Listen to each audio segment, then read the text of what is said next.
아멘. 여러분, 방금 인사말처럼 하나님을 믿는 우리는 그분의 사랑을 믿는, 그분의 사랑을 받은 성도이자 자녀입니다. 여러분들도 그 사실을 믿으십니까? 아멘. 하나님께서 우리를 당신의 자녀 삼아주신 은혜는 인간의 지식 내에서는, 인간의 이성으로는 이해할 수 없는 값없는 은혜입니다. 우리는 흔히 사랑을 말할 때에 부모님의 사랑을 말하곤 합니다. 자식이라는 이유만으로 자신의 모든 것을 내어주시는 부모님의 그 사랑은 정말로 값지고 귀한 사랑이라고 할 수 있습니다. 그러나 그 값진 사랑을 뛰어넘는 그것이 바로 하나님의 사랑이라는 사실은 그 사랑을 받아본 사람만이 알 수 있습니다. 마치 우리가 10억이나 100억에 대해서 그렇게 큰 감흥 없이 이야기하는 이유는 우리가 그것을 직접 만져보거나 그것을 직접 사용하지 않았기 때문일 것입니다. 바로 하나님의 사랑이 이렇습니다. 너무나 크고 너무나 놀라운 사랑이지만 그 사랑은 직접 받아본 사람만이 알 수 있습니다. 오늘 하나님의 그 놀라우신 사랑에 대해 전하고자 합니다. 우리가 볼 본문은 아이를 간절히 원하는 성도분들께서도 좋아하시지만 사도 바울의 옥중 서신으로 유명한 에베소서입니다. 먼저 에베소 지역에 대해 살펴보고자 합니다. 에베소는 아시아에 있는 로마 제국의 가장 큰 항구 도시로 활발한 상업과 무역 그리고 종교의 중심지였습니다. 종교의 중심지라는 말은 타락의 중심지라고도 볼 수 있죠. 그곳에는 세계 7대 불가사의 중 하나인 거대한 아르테미스 신전이 있었는데 특별히 축제 기간이 되면 아르테미스 신전에 많은 사람들이 모였다고 합니다. 그 이유가 무엇입니까? 그 축제 기간에 아르테미스 신전에 모여 그 신전 안에 있는 여신의 조각상에 절만 한다면 그 순간부터 축제 기간 동안에 벌어지는 아르테미스 신전 내에서 벌어지는 그 모든 음행들이 합법화되었기 때문입니다. 그 거대한 신전에서 적나라하게 벌어지는 음행들은 마치 구약시대에서 음행들로 가득했던 소돔과 고모라를 연상시킵니다. 그러나 여기에서 끝나는 것이 아니라 이 아르테미스 신전 말고도 다양한 마술과 음행들에 빠져있는 혼합 종교들로 에베소는 가득했다고 전해집니다. 이만큼 성적으로 또 종교적으로 타락한 도시가 바로 에베소 지역인 것입니다. 사도 바울은 로마 감금 생활 중에 이렇게 신앙적으로 위험한 환경에 놓여져 있는 에베소 교회를 향해서 정말 올바른 교회란, 건강한 교회란 무엇인지, 그리고 하나님이 누구신지, 그리고 우리 참된 그리스도인들의 자기 정체성은 무엇인지에 대해서 말해주고 있습니다.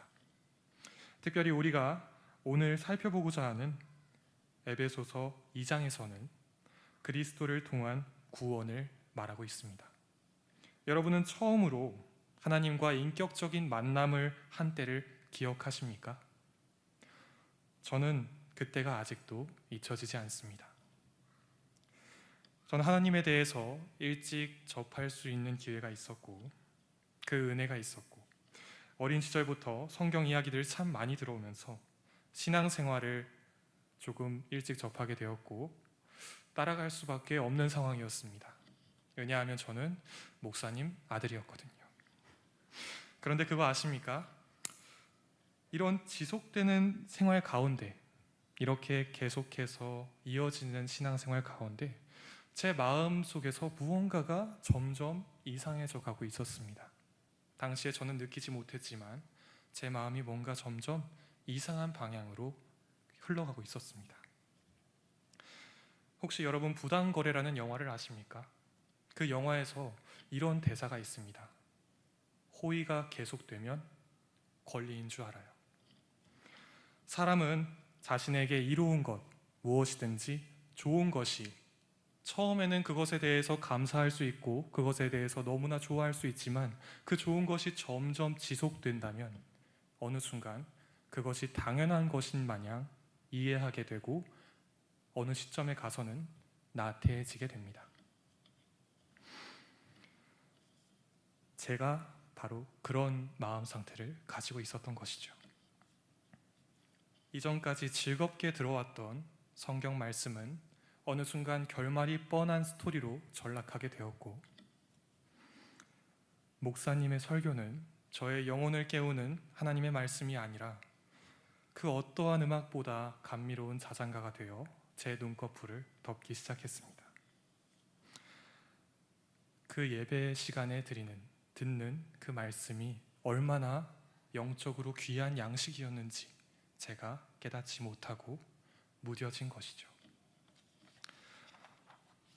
사실 어린 시절 저는 하나님에 대해서 알고 있었지만 하나님에 대한 믿음은 확실하지 않았습니다. 형식적인 예배, 그리고 척하기 좋아하는 모습, 그게 바로 저의 본 모습이었어요. 그러나 중학교 시절 여름 성경학교 수련회 기도 시간에 성령 하나님께서 저의 심령을 일깨워 주셨고, 저는 그때부터 하나님을 믿는 사람으로 거듭날 수 있었습니다. 더 이상 아는 하나님이 아닌 믿는 하나님이 되신 것이죠. 그때 얼마나 감격스러웠던지 고개도 들지 못하고 펑펑 울었던 기억이 아직도 생생합니다. 저의 이야기를 했으니 이제는 여러분의 차례입니다. 여러분은 구원의 확신을 받은 날을 기억하고 계십니까? 어떤 상황이었는지, 어떤 마음의 상태를 가지고 있었는지, 그때가 어떤 순간이었는지 하나하나 자세하게 기억이 나십니까? 제가 이렇게 집요하게 물어보는 이유는 이것입니다. 여러분은 구원의 감격을 아직 잊고 살아가시는 것은 아닙니까? 어린 시절 저의 모습처럼 하나님에 대해 무뎌지고 나태해진 마음으로 지금을 살고 계시는 것은 아닙니까? 사도 바울은 하나님을 믿는 그리스도인들을 감옥에 보내던 사람이었습니다. 그러나 그는 하나님의 놀라우신 은혜로 말미암아 회심하게 되고 이방인들을 위한 복음 선교에 귀하게 쓰임 받았던 사도입니다.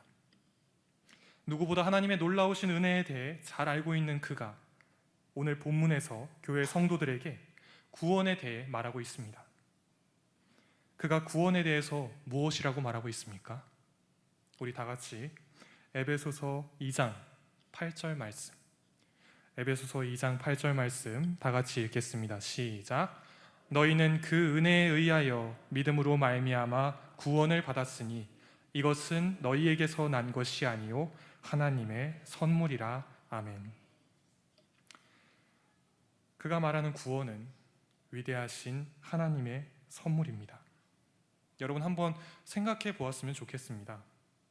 구원 이전에 우리가 믿음의 확신을 가지기 이전에 어떠한 삶을 살아왔는지, 어떠한 것을 목표로 삼아왔으며 무엇을 위해 살아왔는지 한번 생각해 보았으면 좋겠습니다.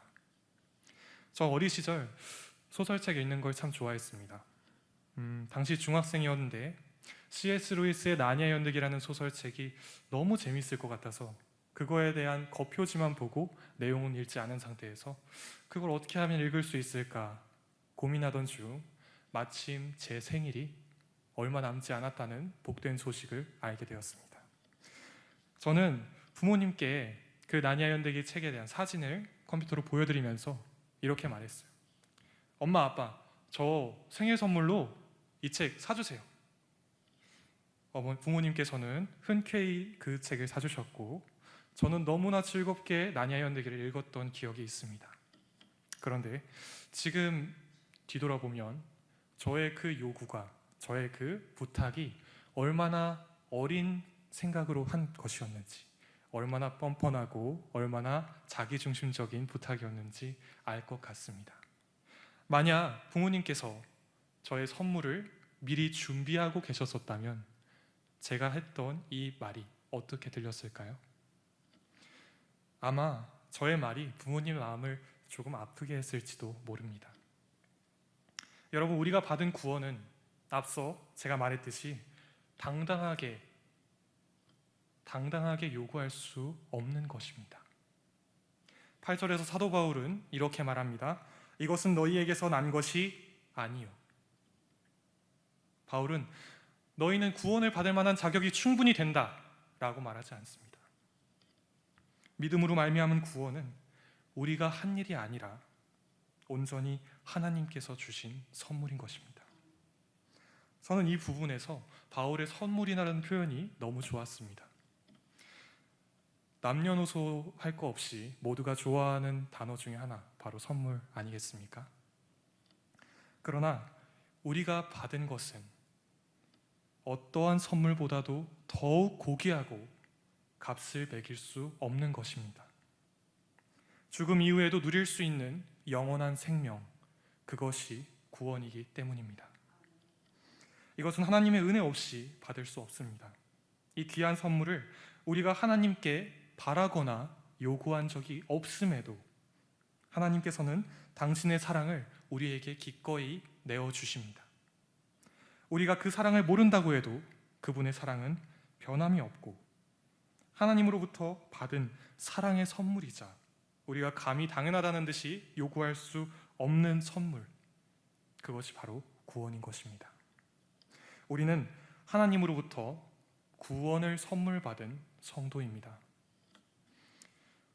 제가 얼마 전에 같이 사역을 하는 동기들이랑 같이 이야기를 한 적이 있었어요. 거기에서 은혜에 대한 이야기가 나왔습니다. 무슨 이야기를 했을까요? 우리의 은혜가 너무 당연하게 받아들여지고 있다는 말이었습니다.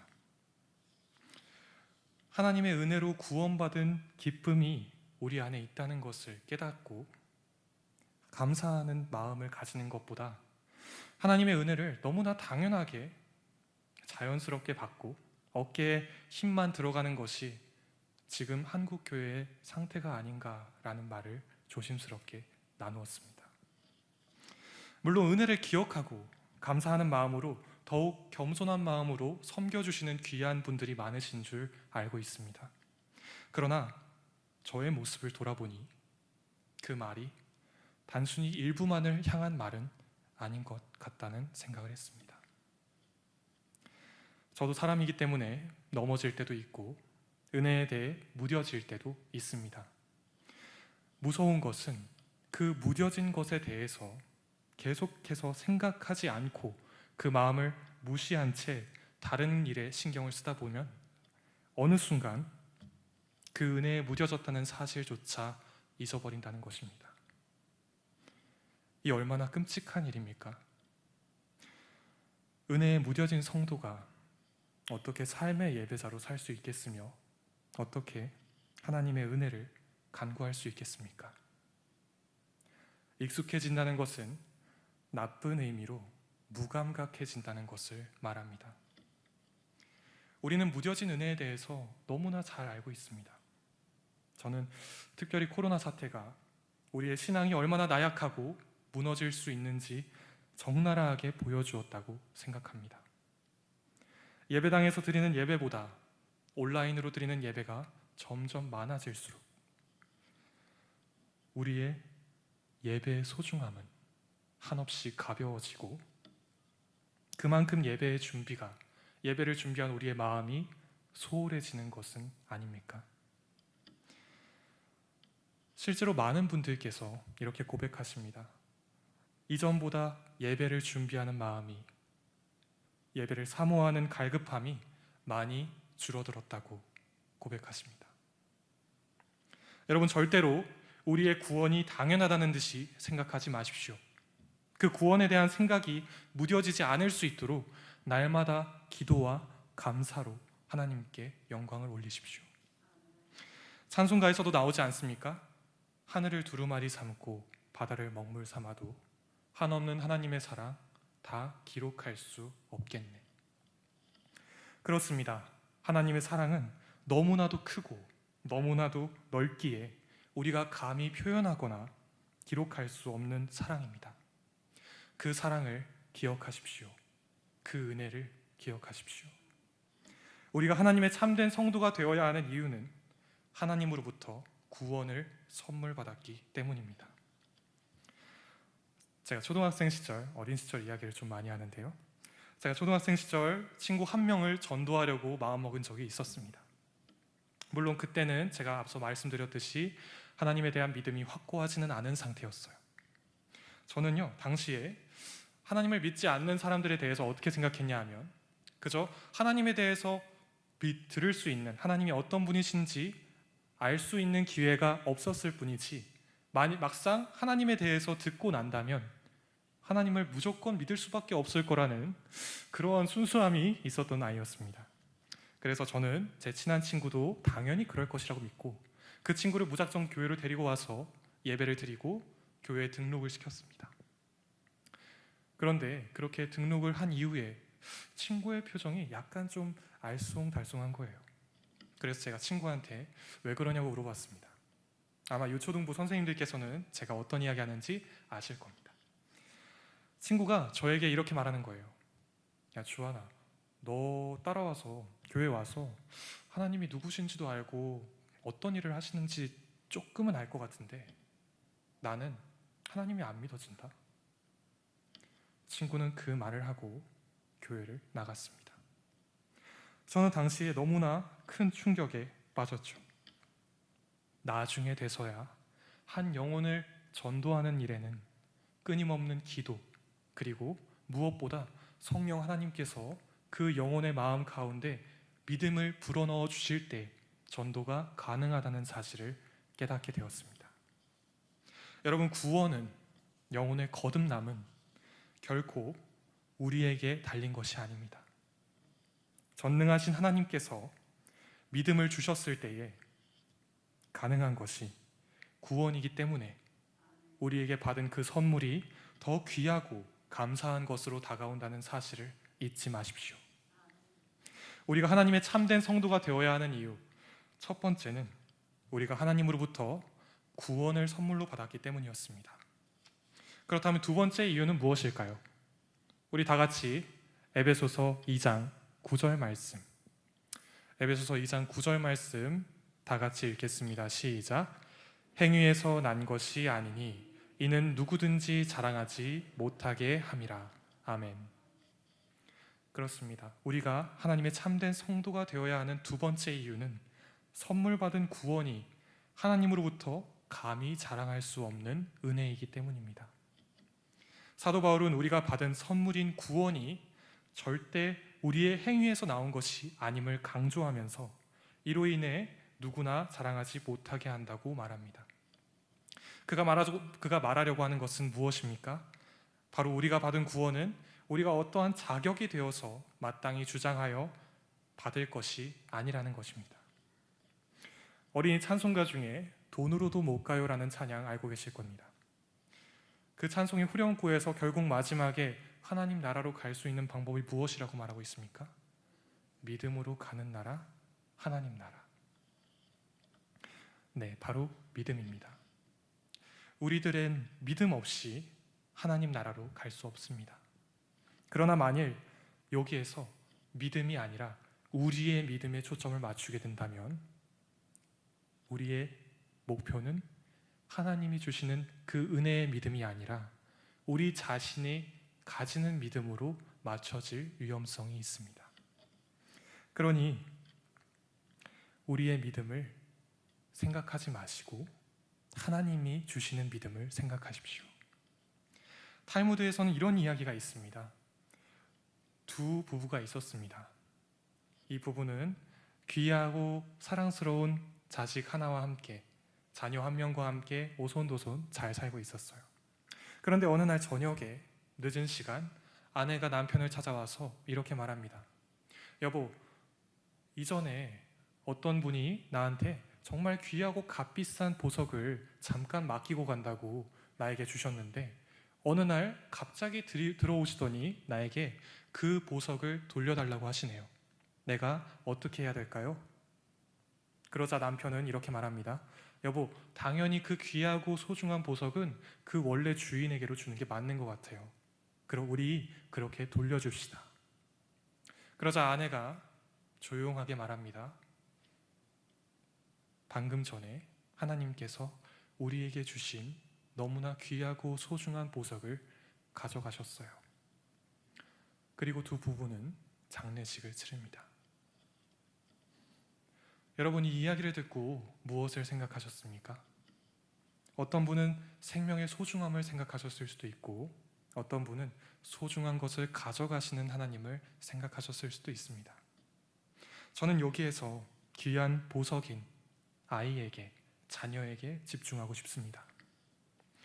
부부의 자녀는 부부가 원한다고 얻어지는 것입니까? 아닙니다.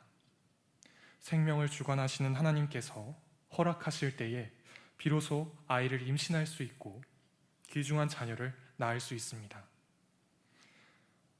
자녀들을 보십시오. 여기 한 아이의 어머니가 되시고 아버지가 되시는 성도님들께서 계실 텐데, 자신의 자녀를 생각해 보십시오. 얼마나 사랑스럽고 얼마나 정이 갑니까? 그러나 우리는 이 귀한 자녀들을 감히 우리의 것이라고 주장할 수 없습니다. 바울이 말하고자 한 구원이 바로 이런 것입니다. 행위에서 나온 것이 아니니 이는 누구든지 자랑하지 못하게 함이라. 우리의 구원은 절대 우리의 행동으로부터 자격을 얻어받은 것이 아닙니다. 우리가 모두 얼마나 나 자신이 연약하고 영악한지 알고 있지 않습니까?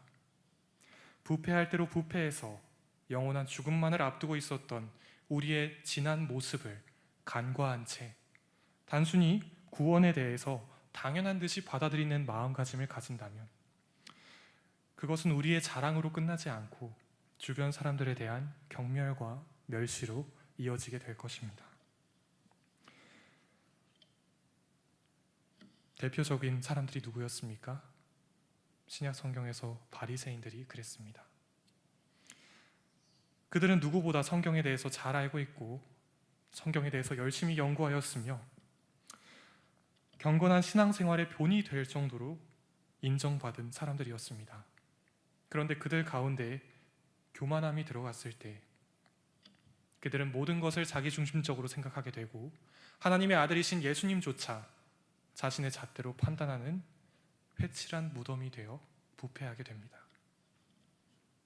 구원은 아무 자격 없는 우리에게 주신 하나님의 사랑과 은혜의 결정체입니다. 절대 우리는 스스로 자랑할 수 없습니다. 우리가 자랑할 수 있는 것은 오직 우리에게 무한한 사랑을 주신 하나님 뿐입니다.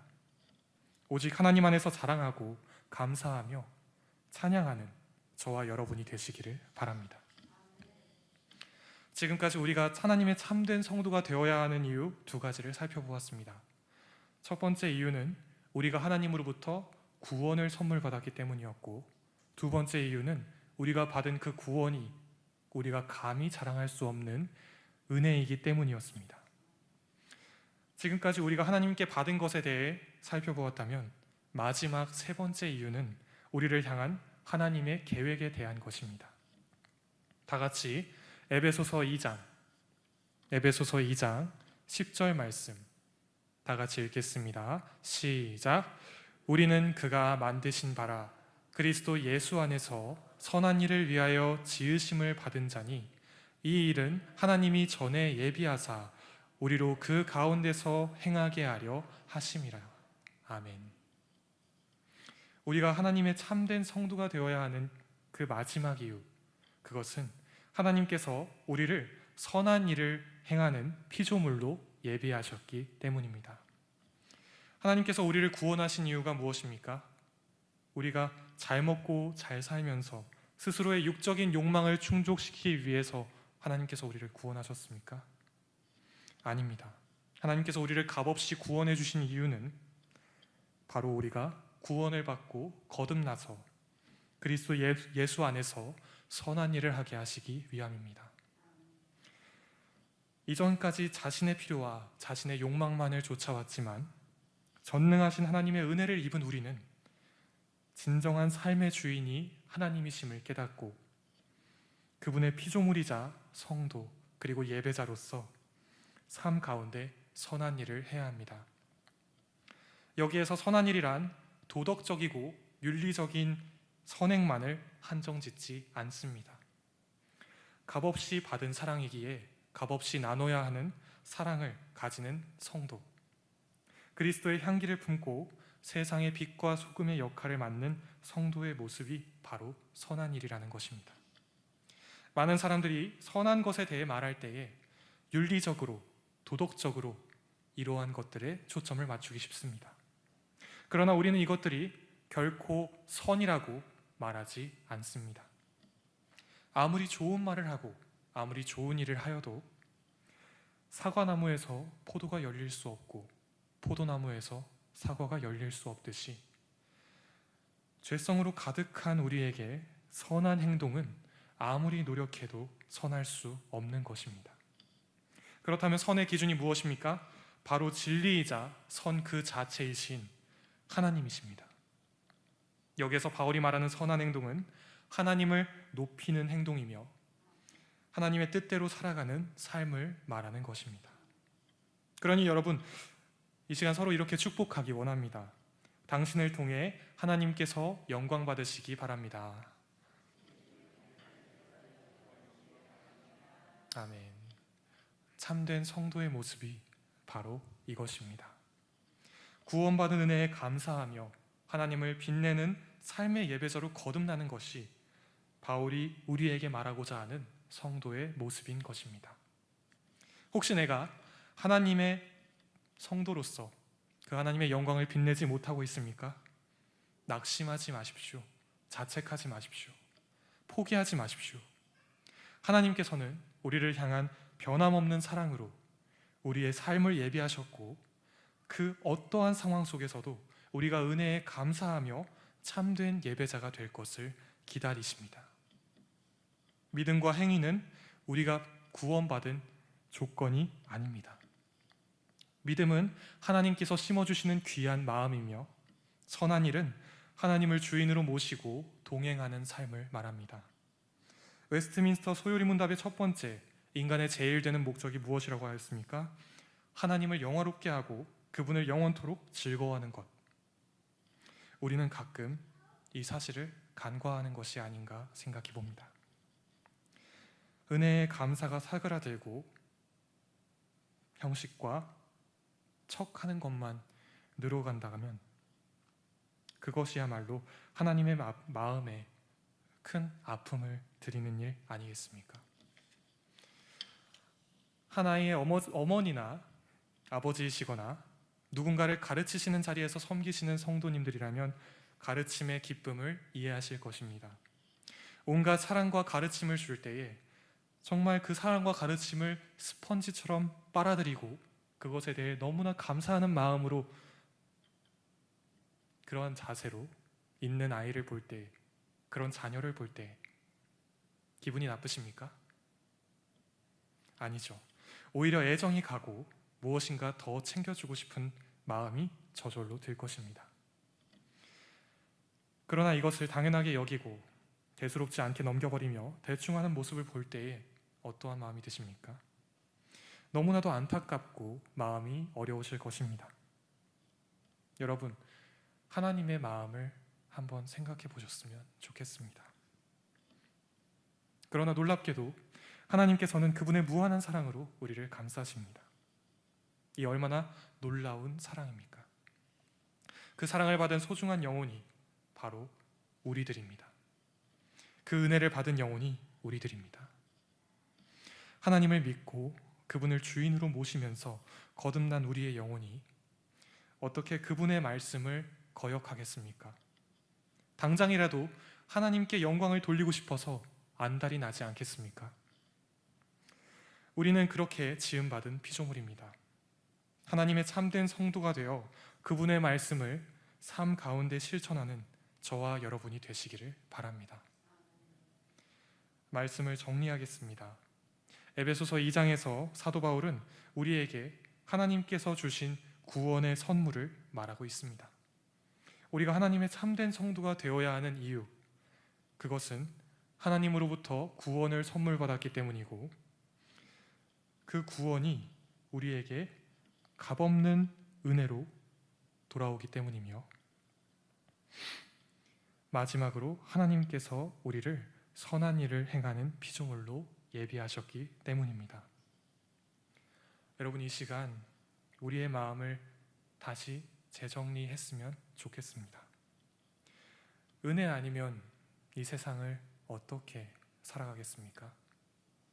죄 많은 우리의 모습을 의롭다 칭해 주신 하나님의 은혜를 맛보았음에도 세상에 치우쳐 살아가는 우리의 죄악된 모습을 곱씹어 보십시오. 우리가 삶을 살아갈 수 있는 이유는 오직 하나님께서 주신 구원의 은혜 때문입니다. 그분은 우리의 삶을 계획하시며 아직도 우리를 통해 영광을 나타내시기 원하시며, 지금 이 자리에서도 아직까지도 우리의 그 나태한 모습을 지켜보시면서 계속 기다리고 계십니다. 그분의 사랑에 대한 감사로 삶의 예배자가 되어 사는 것은 한없이 큰 선물을 받은 우리의 마땅한 일임을 기억하며, 어떠한 순간 속에서도 하나님을 빛내는 참된 성도로 쓰임받는 저와 여러분이 되시기를 바랍니다. 기도하겠습니다. 하나님, 당신의